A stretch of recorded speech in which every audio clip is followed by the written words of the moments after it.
Our next Reddit post is from J Crime. I was a medic in Salt Lake City for a few years. One rainy day, my partner and I got dispatched to a fairly upscale neighborhood on a call about chest pain. Chest pain means flashing lights and sirens.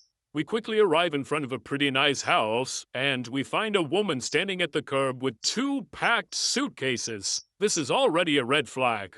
I shut down the siren, but I keep the lights going for safety.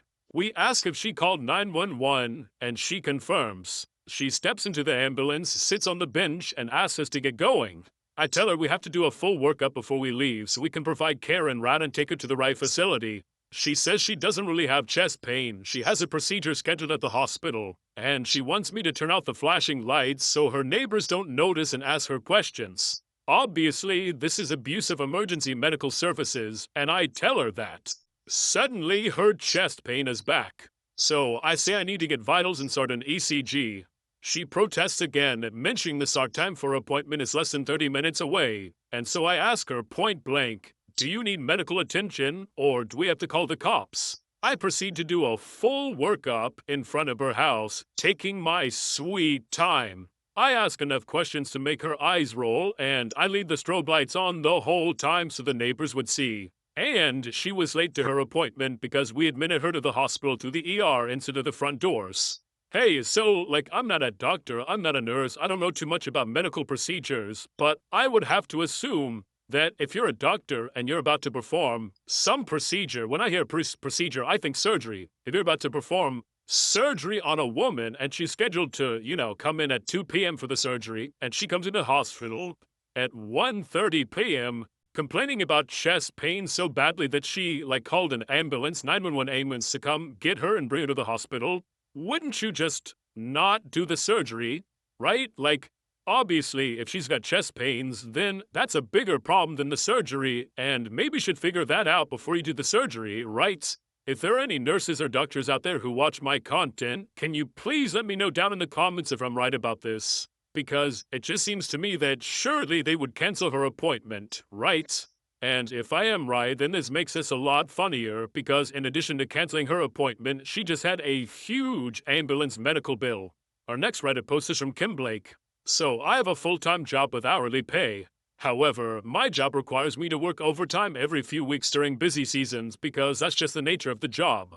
On Monday, my general manager flipped out on my coworker asking why she hit overtime last week. She simply replied, "Well, you worked me 6 days straight, and all those days I was expected to work a full 8-hour day. If you don't want me hitting overtime, don't work me 6 days straight." Fast forward to Tuesday. After that coworker told me about this conversation she and the general manager had, I was told that I'd be working 7 days straight. I mentioned that this would cause me to hit overtime, so my coworker encouraged me to tell the general manager. I was told, no overtime unless it's approved. I said, that's fine, Friday will be my day off then, so don't contact me about doing work-related things. Today is Friday, and I took the day off. Work was blowing up my phone with things that they needed help with that were so important. But I enjoyed my day on the couch looking for a rental for my upcoming vacation. Either pay me the overtime, or don't complain when things don't get done. Our next Reddit post is from Magnus40. Background, I worked for a company making test equipment, mostly in the avionics field. We made a test system for an old internal navigation system. The inertial system tester, or IST, basically moves the sensor through all 3 axes in precise order, speed, and combination and verifies that it reads correctly. The test system was ancient. I mean really ancient, even for the 1980s. The machine just had a bunch of blinking lights and would make these clicking and whizzing noises like some sort of futuristic computer from a 60s TV sci-fi show. Our hero, Dave, was the only person in the company who really knew how this thing worked, and he'd worked on it for decades. The Air Force was replacing the navigation system with a new one, so the test system had to be scrapped. Dave was a stereotypical engineer. He was very good at his job, but he had low social skills and was brutally honest. He had made enemies, but because the company needed him to work on the IST, they tolerated his manner. Dave was often called out to bases all over the world to help them diagnose problems. He was very, very good at his job, and the Air Force respected him for it. Due to the imminent scrapping of the system that he worked on, Dave was offered early retirement, and he took it. Due to his connections, Dave knew the replacement system was going to be delayed by a year, so the IST service was going to be extended. Dave knew this before the company did. Dave knew this, but he retired anyway. That was the malicious compliance. A few weeks later, a contract request came through requesting that we modify the system tester to use a more modern technology and support the system for another year with options to renew the contract annually. Since this was a simple add-on contract, it was agreed with little oversight. Then, the panic set in. Nobody knew how to code the system. It was written in some ancient programming language from the 1960s. And also it used machine code for an agent processor that nobody had ever used. Nobody knew where the source code had been archived, and we didn't have a paper tape punching machine. We eventually found a printout of the source code with some handwritten annotations, and we didn't even know if this was a version that was installed or not. But Dave knew, and Dave had been waiting for that phone call. Dave agreed to come back part-time as a contractor at a sphincter-puckeringly high hourly rate for the duration of the contract. The contract was also extended another 6 months, which means that Dave worked almost up to the point where he would have retired anyways. But in those last 18 months, Dave made a huge amount of money. I like Dave. He taught me a lot. And down in the comments, we had this story from Burly Buddha. This reminds me of my grandfather retiring. The story goes that he was working for a large manufacturing company in Baltimore that had a complex system of boilers and other steam-based systems. He was the supervisor of the maintenance department from the 60s to the 80s when he retired. He directed all the maintenance within this complex system and was really the only person who was intimately familiar with the setup. He knew that if you want to service this pipe, you have to close off this valve and close off that valve and that valve over there to bleed the pressure off so the system doesn't explode. Well, his opportunity to retire came and he took it. I'm unsure if this was because the company had been bought, but either way, there was really no written diagrams of the system and all of its valves and checks. You would think a company would keep such a thing, but hey, what do us peons know, right? So, as a result, the only place where all this information was stored was in my grandfather's head. He offered to write everything down, but that would take another week past his retirement. The company didn't want to pay him for the week, so he shrugged and peaced out. Fast forward a month or two. Grandpa was enjoying not having to go to work every day. The phone rings. It's one of his old coworkers with a question about the Steam network. Before the guy had even finished a full sentence, my grandfather stopped him and said something to the effect of, "Let me get this straight. You don't know where XYZ is, and the system is in failure with the potential for a critical breach." The guy on the phone confirmed that, and my grandpa said, "Well, I did offer to write this all down for you, but the company didn't want to pay me for the extra week and thought that it wasn't a big deal not to have those notes. I'm retired and it's no longer my problem, but here's what I'll do. I'll come in and help you with your issue as a contractor. My rate is $500 per hour with a 2-hour minimum, no exceptions." The guy hung up the phone and my grandfather went about his business. The next morning, he gets a call from the company's management agreeing to his terms. Apparently, the day before, they had to shut the system down entirely or else it would have cratered. He went in with a contract that he had them sign, then fixed the issue in 15 minutes, netting him $1,000 for it. For the next few years, they'd have to call him time and again until they'd put together their own schematic and notes on the system. Our next Reddit post is from Sniffy Knots. Before the pandemic, my significant other and I were doing some shopping and decided to eat at a Harvester, which is a large chain here in the UK. It's reasonable food at the cheaper end of the scale, and it's okay when you're not looking for a posh dining experience or anything. They were having an offer for a soft drink, salad bar buffet, main course, and dessert, which came out to £30 for 2 people. It was a bargain, so we ordered that. The food turned out to be pretty good. We made more than one trip to the buffet, and suffice to say, by the time that we'd finished our main courses, we didn't feel the need for dessert. So instead, we asked the server for the bill. The bill arrived, and we'd been charged an additional £9 for £39 in total. I questioned the server about this. That offer is only valid with desserts, and you said you didn't want desserts anymore. We intended to have the desserts, but we're too full for them now, so we don't want them. But I didn't expect that we would be charged more. Well, you haven't ordered the offer anymore, so there's nothing we can do.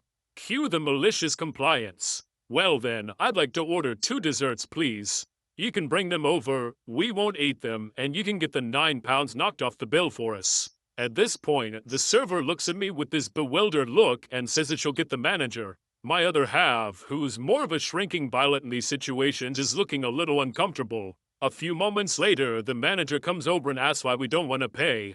I explained that I do intend to pay, but I'm not going to pay more by not being wasteful. But by all means, bring over the desserts and we'll just leave them here on the table when we leave.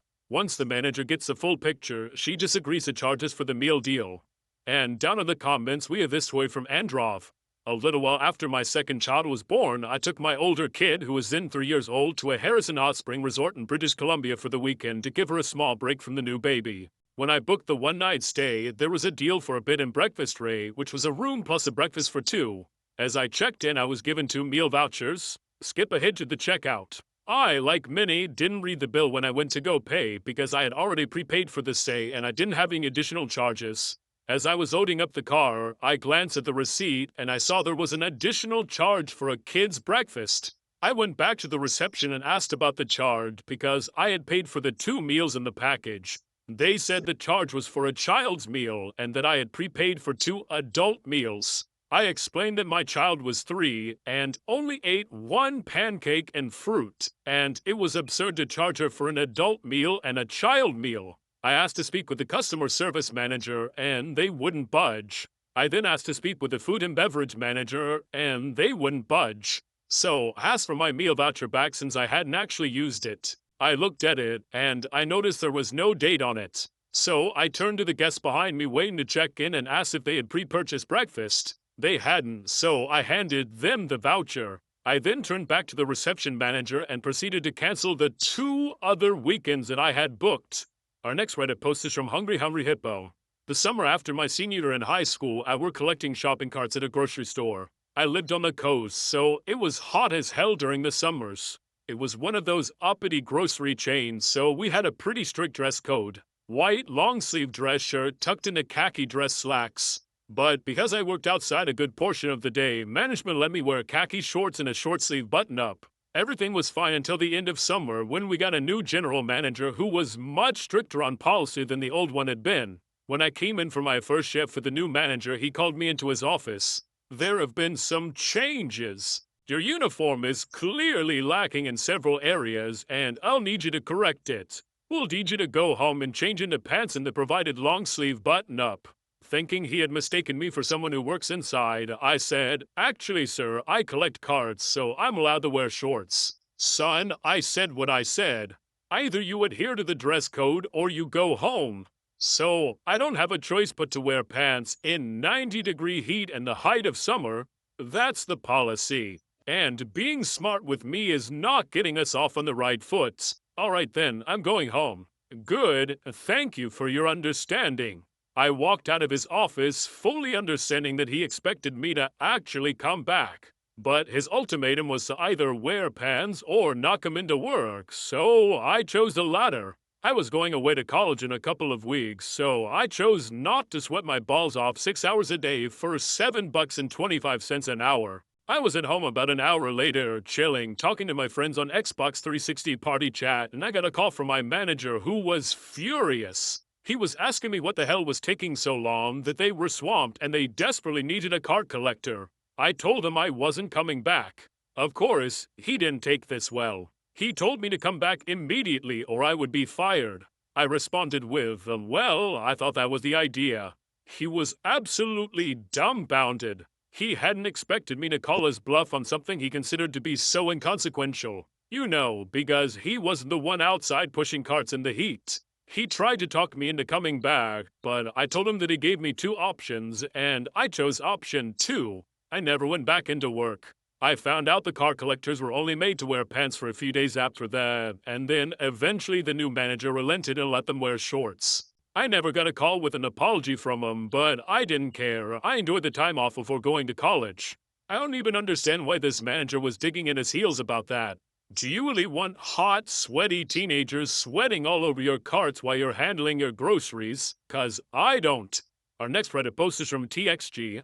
Back in the days when we could still go to concerts, I was stuck with a couple of tickets for a sold-out gig. When we got to the venue, I sent the rest of the family in to see if I could sell my spare tickets. I was only selling them for the face value, 60 bucks. I just wanted my money back. It was only a relatively small venue, so there was only one obvious scalper in view. I asked if he wanted to buy my pair of tickets, knowing that he could resell them for way over face value. He offered me 10 bucks each. Take it or leave it, or see if you can get more for them. I told him that I'd rather tear them up in front of his face and let them go that cheap. End of conversation. Within 5 minutes, a taxi pulled up, and a couple of people jumped out, desperate for a pair of tickets. The scalper was on them like a shot. I slowly wandered over to join their conversation, and the scalper was just about to close a deal for $120 each for a pair of tickets. I leaned in and said, "Hey fellas, I've got a pair of tickets here for face value, 60 bucks each." They were a little skeptical, but they walked in with me to validate that they were genuine, and they paid up. "Hey, Mr. Scalper, you told me to try to get more. It's a shame it cost you your sale." Down in the comments, we have this tweet from Sazy. "I have a similar story. Muse was playing in Manchester. I bought 6 tickets for me and 5 friends. One friend couldn't go, and we couldn't find anyone else who could come at short notice. My friend had paid for his ticket and said that if we could sell the ticket while we were there, we could have some drinks on him. That was nice of him, but I didn't want to have to pretend to be a scalper, or so, like OP, I approached the scalper and asked if he wanted to buy my tickets. I don't remember the price he gave, but it was a similar insulting offer, and I told him what he could do with his offer.